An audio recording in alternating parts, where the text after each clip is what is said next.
লোকসভা নির্বাচন, এই নির্বাচনে ঠিক হবে আগামী দিন দেশ কার মাধ্যমে পরিচালিত হবে।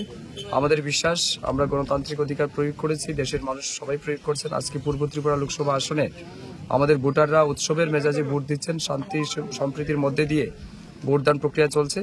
আমাদের বিশ্বাস, আগামী দিন বিকশিত ভারত গড়ার স্বপ্নকে বাস্তবায়িত করতে নরেন্দ্র মোদীজির নেতৃত্বে আগামী দিন আবারও তৃতীয়বার মোদীজি প্রধানমন্ত্রী হতে যাচ্ছেন, সেটা শুধুমাত্র সময়ের অপেক্ষা। আজকের এই ভোটদানে যে সমস্ত ভোটাররা অংশগ্রহণ করেছেন, বিশেষ করে আমার ফটিকরায় বিধানসভা এলাকার সমস্ত ভোটারদেরকে আমি হৃদয় থেকে ধন্যবাদ জানাচ্ছি। এই গরমকে উপেক্ষা করেও এখনো পর্যন্ত যারা ভোটদান করেছেন সবাইকে আমি ধন্যবাদ জানাচ্ছি, কৃতজ্ঞতা জানাচ্ছি এবং আশা রাখছি এখনো যারা ভোটদান করেনি তারাও এই গণতন্ত্রের উৎসবে সামিল হবেন এবং তাদের ভোটদান করে গণতন্ত্রকে প্রতিষ্ঠা করবেন। এবং অবশ্যই আমার বিশ্বাস, আমাদের মোদীজির নেতৃত্বে আগামী দিন ভারতীয় জনতা পার্টির সরকার প্রতিষ্ঠিত হতে যাচ্ছে।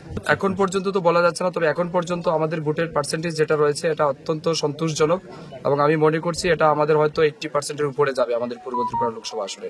সকাল 9টা অব্দি, যেটা 7টা থেকে 9টা অব্দি যেটা দেখা গেল যে 16.92% দেখা গেছে। কি মনে করেন, মানে নিশ্চয়ই এটা বাড়বে, এটা আপনার নিশ্চিন্ত থাকুন। অনেকেই আছে হয়তো কৃষক মানুষ, হয়তো সকালবেলা জমিতে গেছেন, তারাও ফিরে আসবেন। আমার বিশ্বাস এটা আমরা 80% মানে খুব ইজিলি ক্রস করতে পারবো। বিরোধী যেমন দেখা গেছে ওরও সন্তোষজনক ভোটে এখন অব্দি তো বিরোধী সেনা উনি যে বলেছেন যে খুব শান্তিপূর্ণ সব জায়গায় ঠিক আছে, শুধু ইভিএম কয়েকটা জায়গাতে একটু গোলযোগ আছে। হ্যাঁ, এটা মেশিনারি বিষয়। আমাদের ফটিকরায় 3 নম্বর বুথেও মেশিন সকালবেলা খারাপ ছিল, নন ফাংশনাল ছিল, এটাকে রিপ্লেস করা হয়েছে, নতুন ইভিএম মেশিন আনা হয়েছে এবং এখন পর্যন্ত ঠিক আছে।